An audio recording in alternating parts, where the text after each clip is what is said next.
Hello बच्चों, तो स्वागत है आपका हमारे नए वीडियो में वीडियो लेक्चर 2, जिसमें हम लोग क्लास 10 साइंस का अगला चैप्टर डिस्कस करने जा रहे हैं, फिजिक्स का ह्यूमन आई।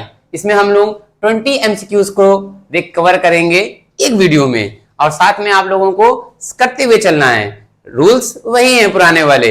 हिंदी मीडियम वाले अपने स्कोर के साथ में बी टाइप करेंगे और इंग्लिश मीडियम वाले अपने स्कोर के साथ में ए टाइप करेंगे। और हम लोग देखेंगे कि हिंदी मीडियम वालों की प्रिपरेशन ज्यादा अच्छी चल रही है या फिर इंग्लिश मीडियम वालों की। तो शुरू करते हैं हमारे पहले क्वेश्चन के साथ में। जो पहला क्वेश्चन है, the human eye lens is, कि ह्यूमन आई का लेंस कैसा होता है। तो ह्यूमन आई का लेंस होता है ऑप्शन ए, यानी कि कॉन्वेक्स लेंस। देख लेते हैं, कॉन्वेक्स लेंस आप लोगों ने देखा होगा कुछ इस टाइप का होता है, और कॉनकेव लेंस इस टाइप का होता है। तो ह्यूमन आई में जो लेंस लगा होता है वो होता है कॉन्वेक्स लेंस। तो ऑप्शन नंबर ए। आगे बढ़ते हैं हमारे सेकंड क्वेश्चन की तरफ।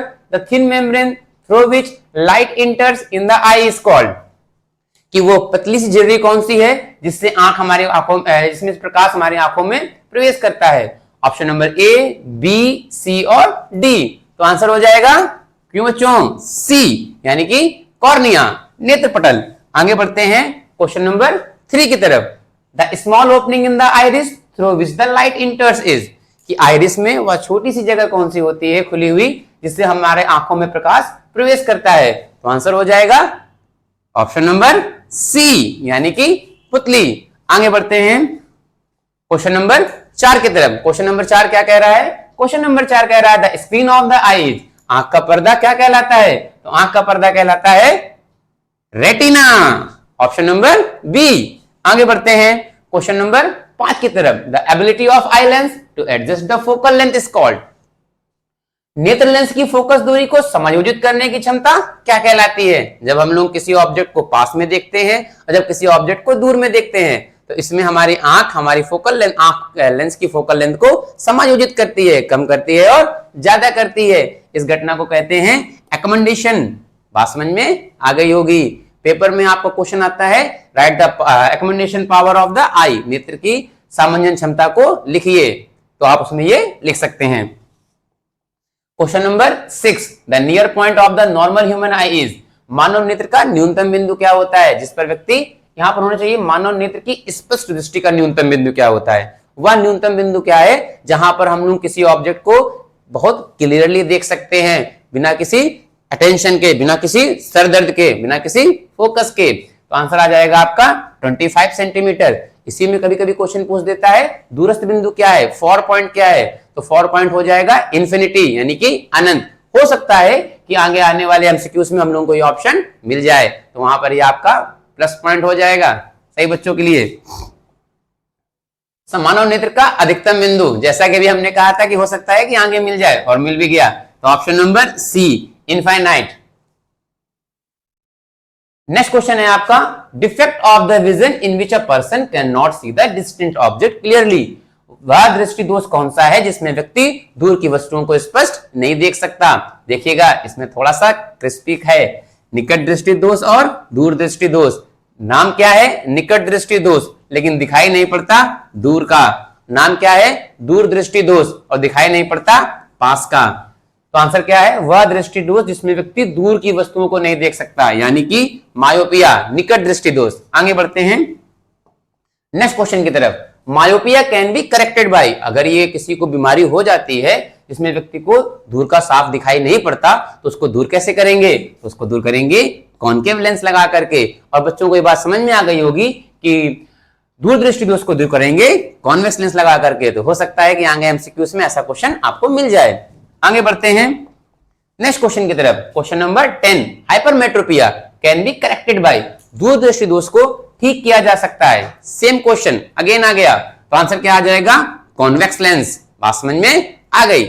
आगे बढ़ते हैं क्वेश्चन नंबर 11 की तरफ। The splitting of white light into 7 colours, white light का 7 कलर में स्प्लिट कर जाना, बट जाना, ये फिनोमिना का नाम क्या है? तो नाम आ जाएगा डिस्पर्जन, यानी कि प्रकीर्णन।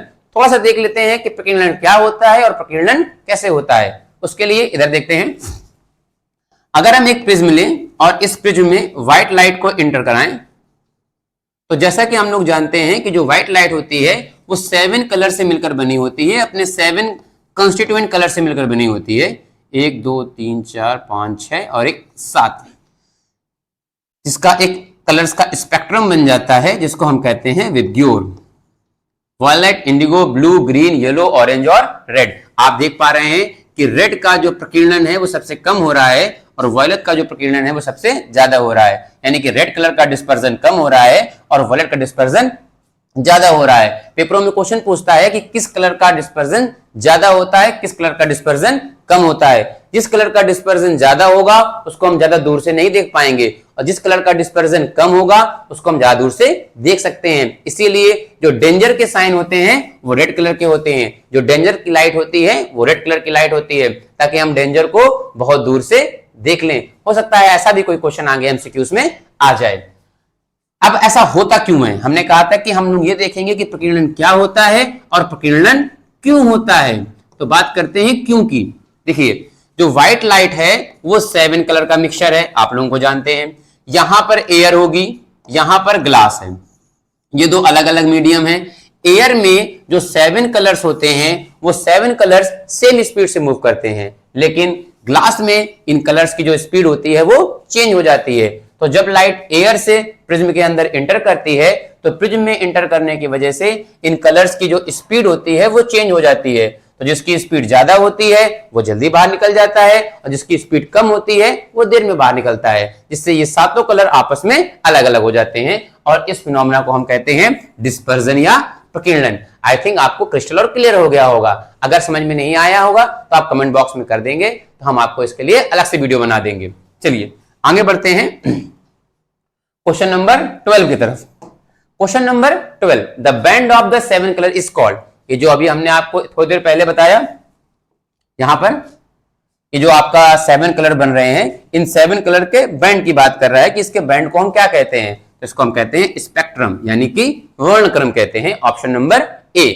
क्वेश्चन नंबर 13 की तरफ बढ़ते हैं, देखते हैं क्या है। Which colour deviates the most in the dispersion. अभी आपने देखा, हमने आपको थोड़ी देर पहले ये बात एक्सप्लेन की थी कि ऐसा कौन सा रंग है जिसका विचलन सबसे ज्यादा होता है। तो आंसर हो जाएगा वायलेट। बैगनी रंग का प्रकाश का विचलन सबसे ज्यादा होता है, सबसे कम किसका होता है? रेड का।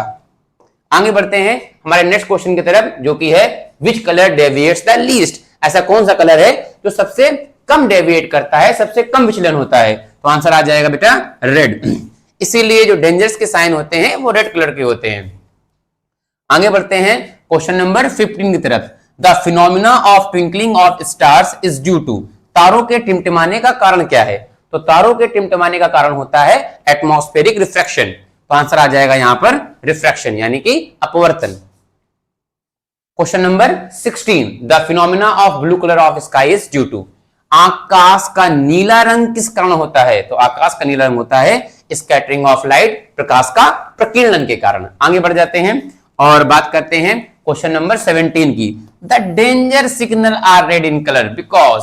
अभी आपको बताया थोड़ी देर पहले, कई बार बता चुके हैं आज इसी वीडियो में कि खतरे का संकेत लाल रंग के होते हैं। क्यों होते हैं? क्योंकि जो लाल रंग का कलर होता है उसका प्रकीर्णन सबसे कम होता है। Red has least स्कैटरिंग्स।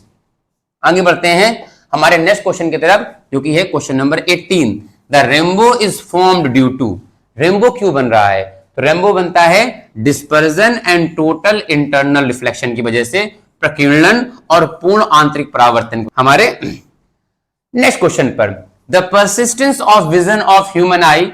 मानव नेत्र की दृष्टि का स्थायित्व का समय क्या है?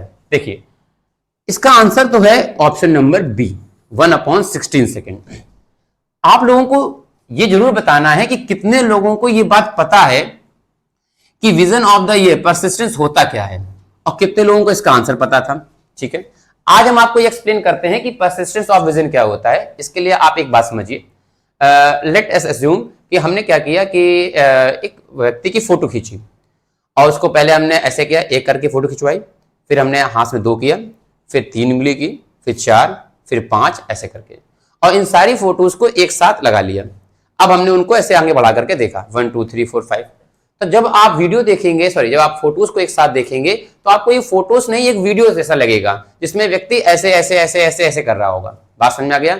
ऐसा क्यों होता है कि जब हम किसी ऑब्जेक्ट को देखते हैं और उस ऑब्जेक्ट को हमारे आगे से हटा लिया जाता है, उसके बाद भी 1/16 सेकंड तक वो उसकी इमेज हमारे माइंड में बनी रहती है और उसी टाइम पर दूसरी इमेज सामने आ जाती है और वो उसमें चलने लगती है, जो कि हमको अलग अलग इमेजेस ना लग करके एक कंप्लीट वीडियो दिखाई पड़ती है, जिसको हम कहते हैं परसिस्टेंस ऑफ विजन। आप सिनेमा हॉल्स में जाते होंगे, वहां पर भी देखते होंगे, वहां पर भी सेम पैटर्न होता है कि अलग अलग फोटोज होती हैं जिनको एक सीरीज में लगा दिया जाता है और उनको एक साथ चला दिया जाता है, जिससे कि आपको अलग अलग फोटोज ना लग करके एक वीडियो समझ में आता है। बात समझ में आ गई होगी। आगे बढ़ते हैं हमारे आज के लास्ट क्वेश्चन की तरफ, जो कि है question number 20। The coloured part of the I is, आंखों का जो कलर्ड पार्ट होता है वो क्या होता है। जैसे आपने देखा होगा कि कुछ बच्चों का आंखों का कलर ब्राउन होता है, कुछ बच्चों का ब्लैक होता है, तो ये जो आंखों का कलर है इसका कारण होता है आइरिस, ऑप्शन नंबर बी। चलिए अब आप लोग ये बताइए कि आपके 20 में से कितने क्वेश्चन सही हैं, 18, 17, 19 या 20। और मत भूलिएगा ए बी का कोडिंग जरूर बताइएगा, जिससे ये क्लियर होता जाएगा कि हिंदी मीडियम वाले बच्चों का क्या स्कोर है और इंग्लिश मीडियम वाले बच्चों का।